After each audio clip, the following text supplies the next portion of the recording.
every American citizen must have an equal right to vote. The administration of elections is primarily a state and local responsibility. Whether you voted for the very first time or waited in line for a very long time, by the way, we have to fix that.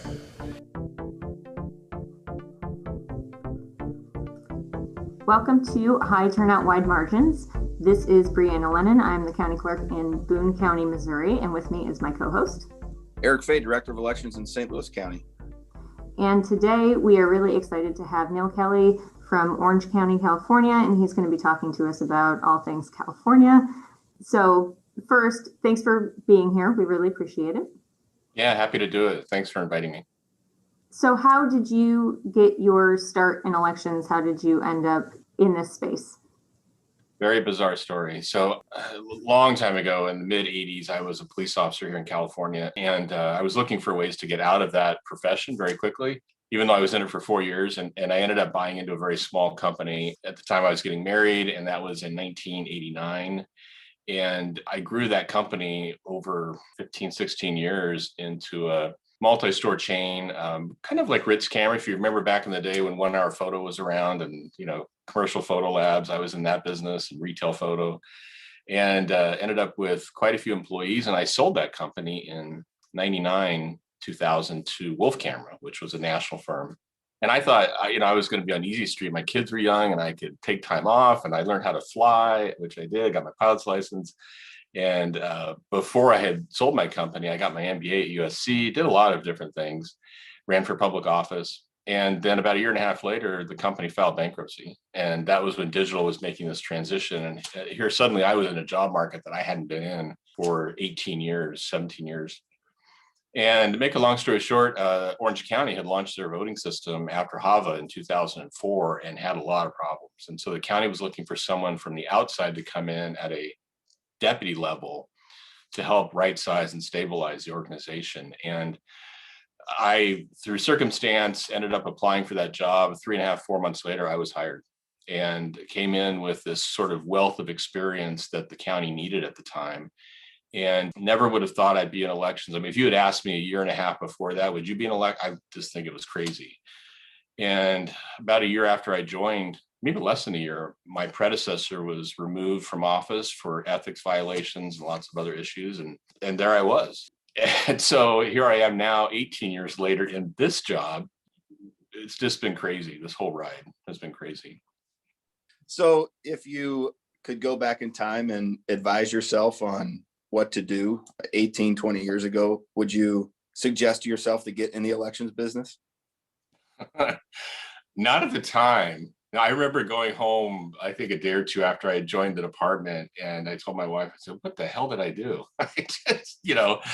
But it gets in your blood, and if it does get in your blood, then you just grab onto it. And I really have enjoyed the ride as much as it's been up and down, because elections, preaching to the choir, are, they're taxing, I think, on your health and your life and all kinds of things. But it was just really enjoyable to dive in and really transform this agency, which, to the credit of my team that I've got today, we have completely turned this around and I think really made it a showcase for elections across the country. And I guess my advice to answer your question specifically is I would probably say steer clear, but having gone through the experience, I wouldn't do it any other way.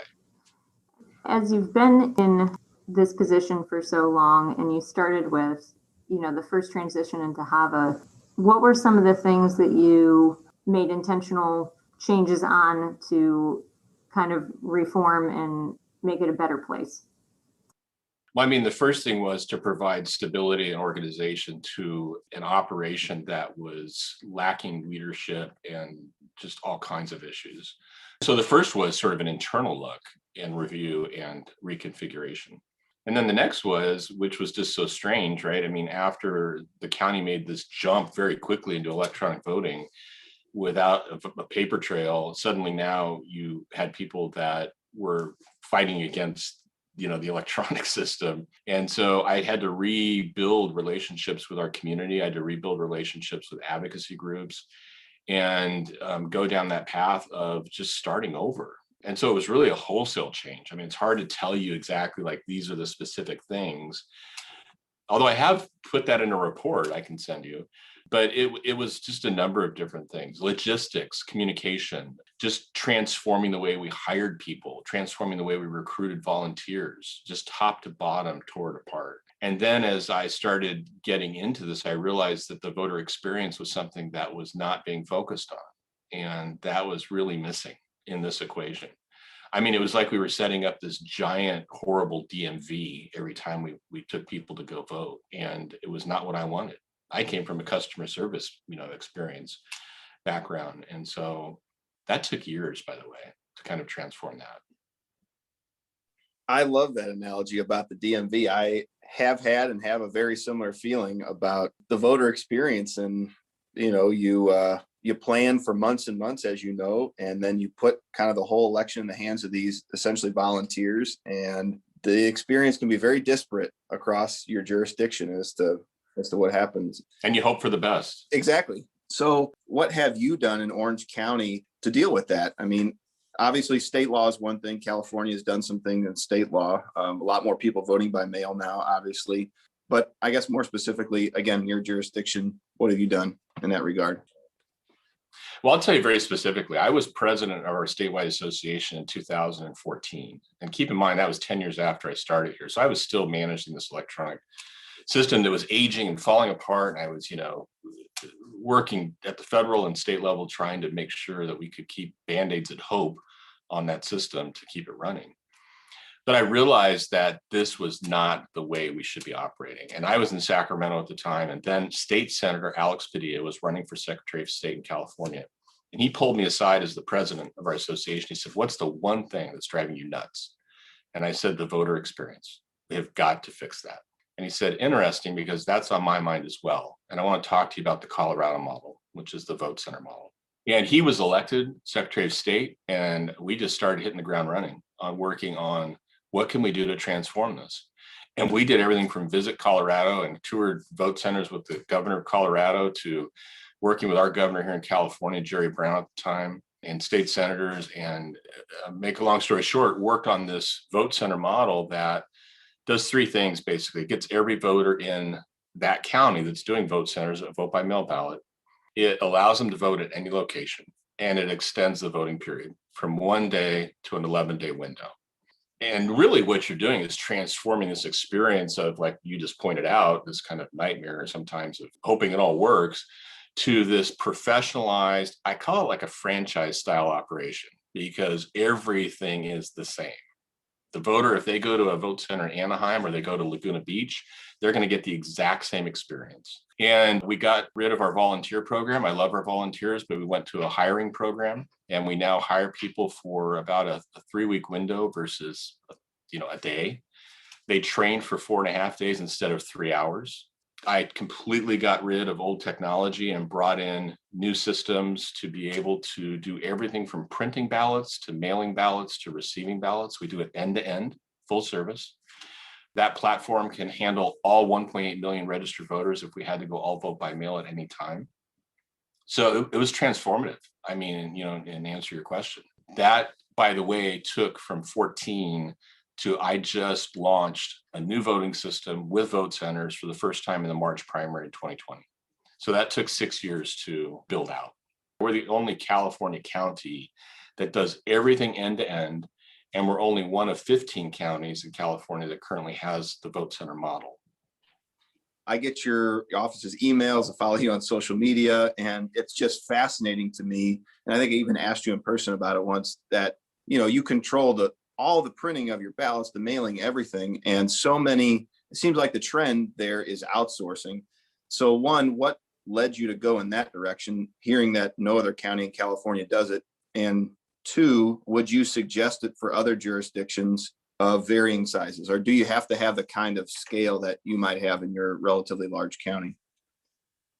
That's a really good question. I had a delegation come out a few days ago from Michigan, Pennsylvania, and Georgia.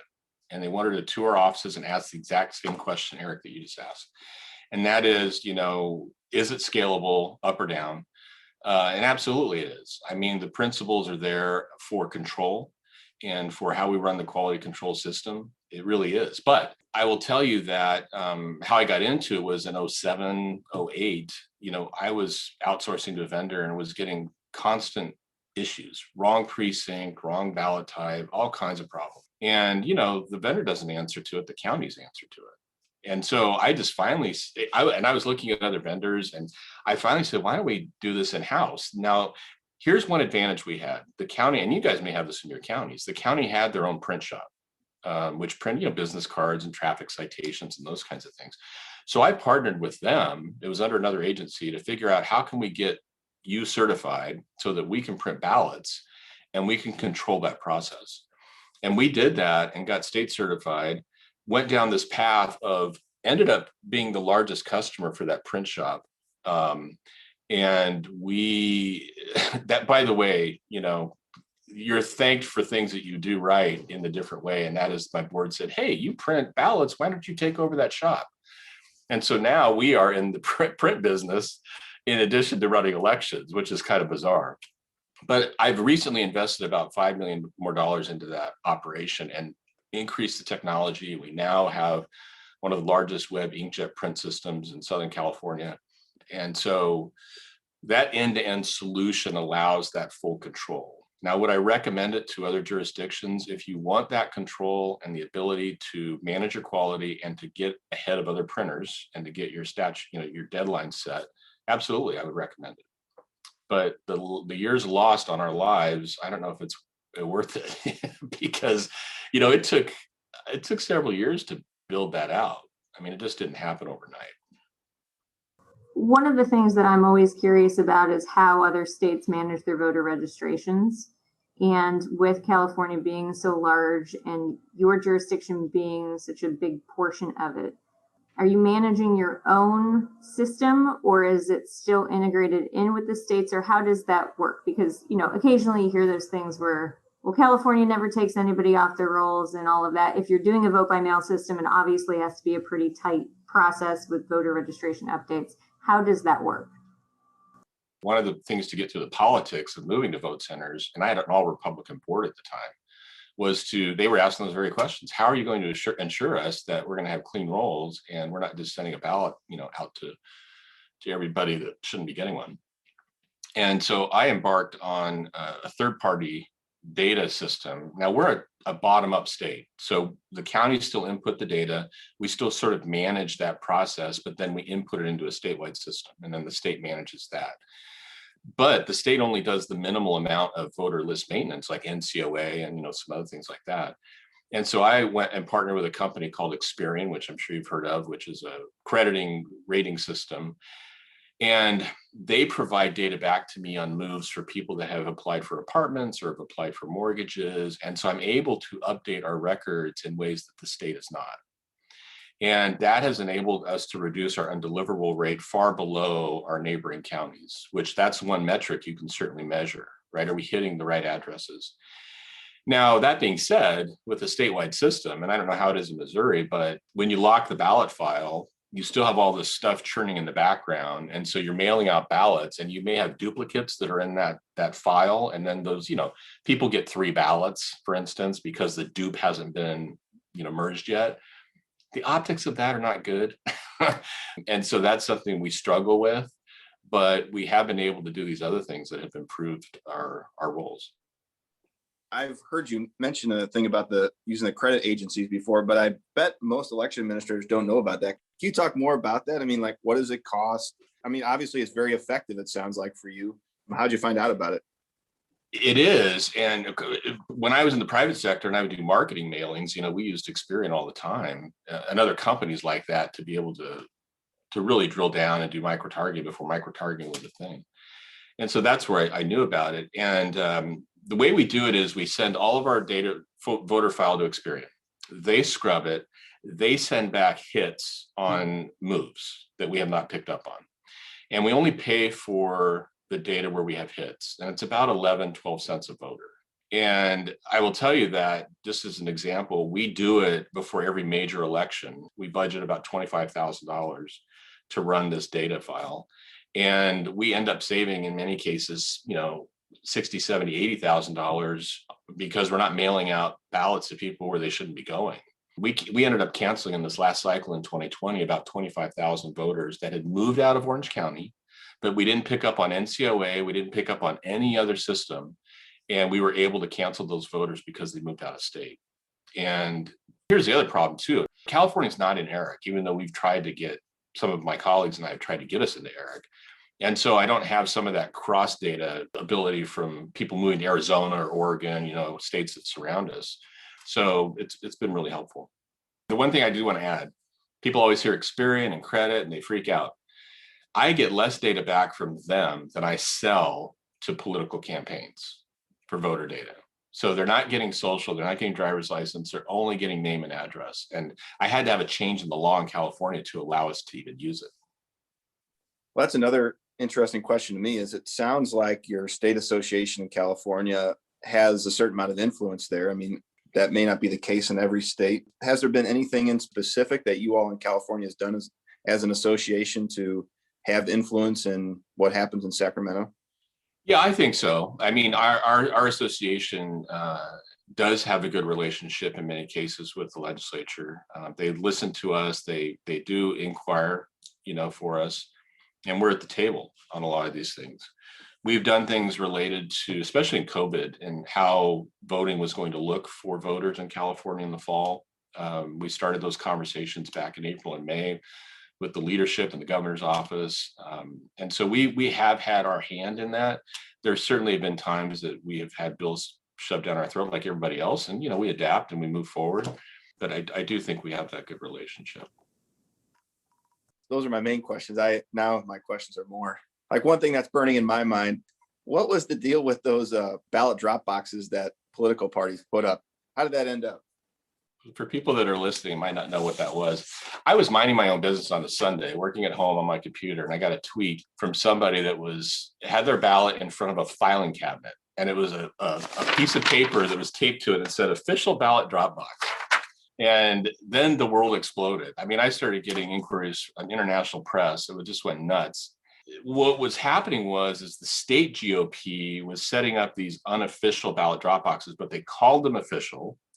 And in many cases, they were left unattended. Now, they'll argue that, well, they were never unattended, but we have evidence they were. So, we kind of went back and forth on that. In California, there's, very tight regulations and statutes that require certain things to be in place before you can even install a drop box, and the election official manages the pickups. And there's good reasons for that, not to mention voter confidence.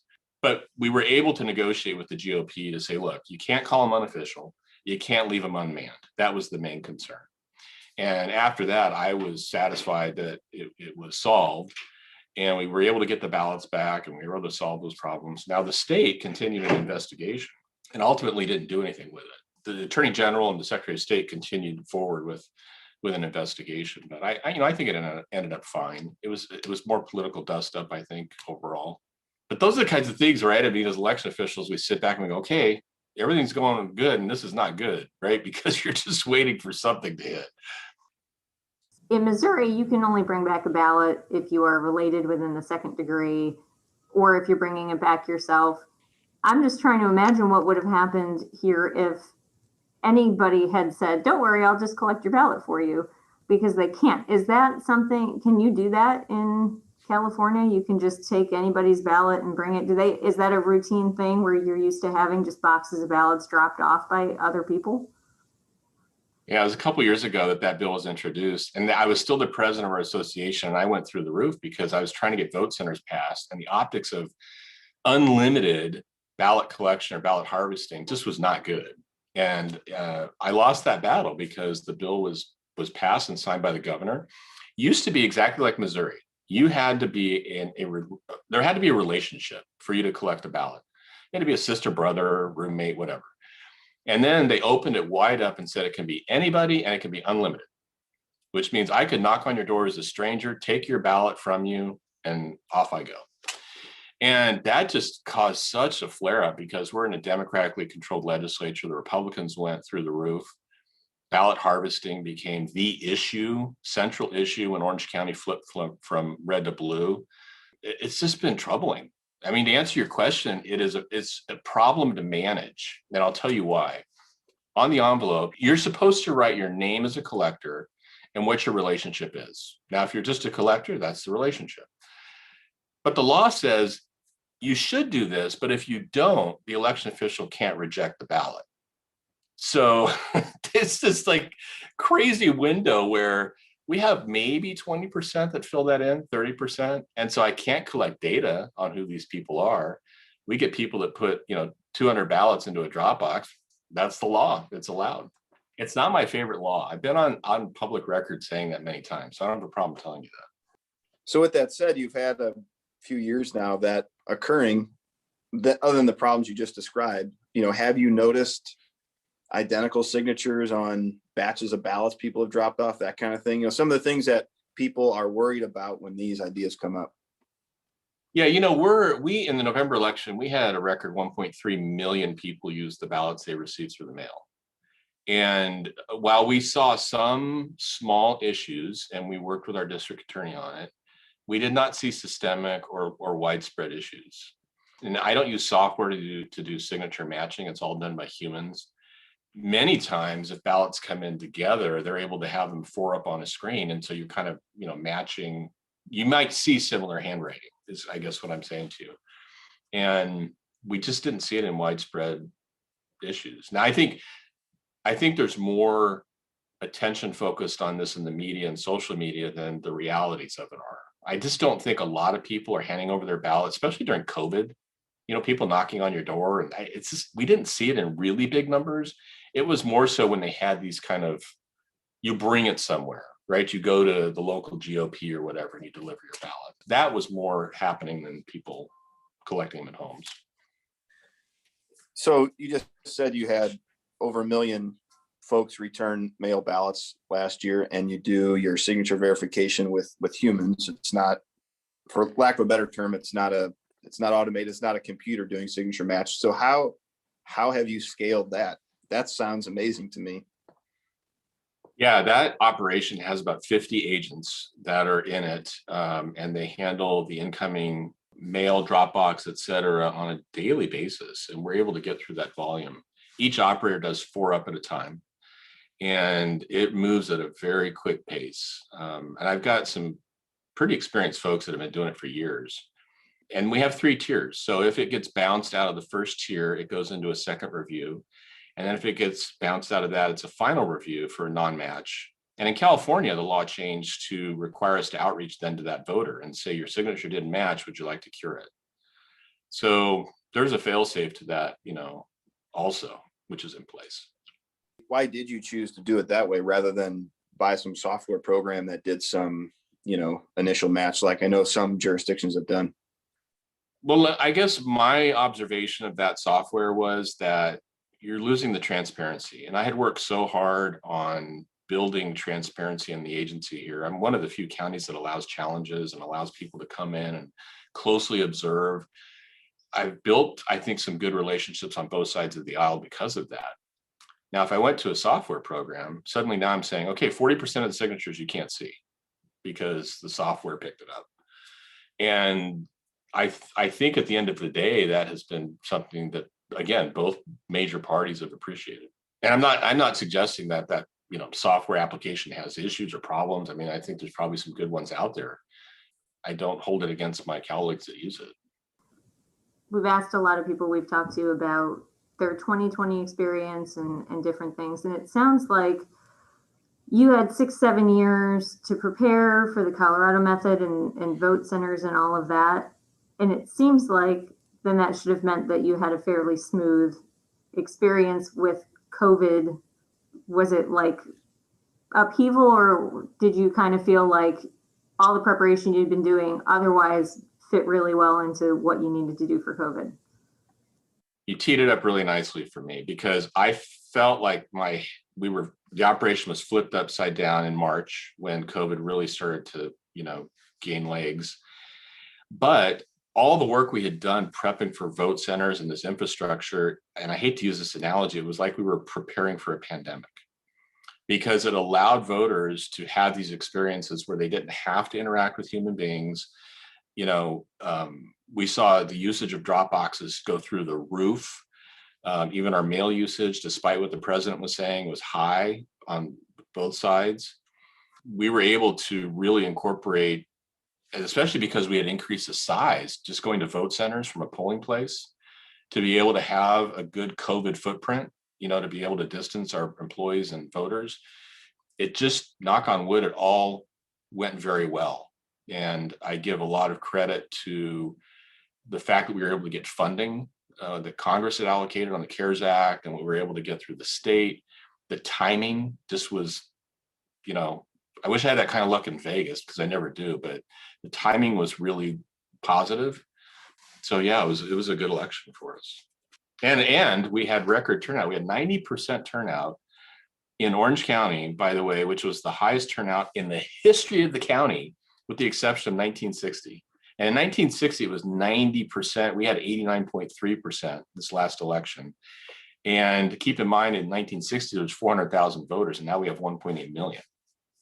So I guess the question I have, at least in the Midwest, it is the case that, people like to, I don't know, not make fun of California, but say, there are all these problems out in California. But it sounds to me, at least in Orange County's case, the statutory structure worked in your benefit last year. You've implemented a number of process improvements over your time there. What would you like the rest of the country to know about how elections are run in California? Yeah, I think you have to cut through the white noise a little bit, because the voters here in California have adapted to vote by mail in different ways over the years than certainly Midwest and East Coast, which is heavy polling place operations. And so that was certainly one advantage that we had, like Washington, Oregon, California, et cetera. And despite the volume, counties are moving to, in many cases, these better experiences where we are using technology and leveraging technology and customer service to improve the process. We have to, right? And because I think one of the reasons that California gets a bad rap is because we have so many people in the state that just the volume of the throughput of having to manage these elections sometimes gets a bad rap, I think, just because of the number of people you're pushing through.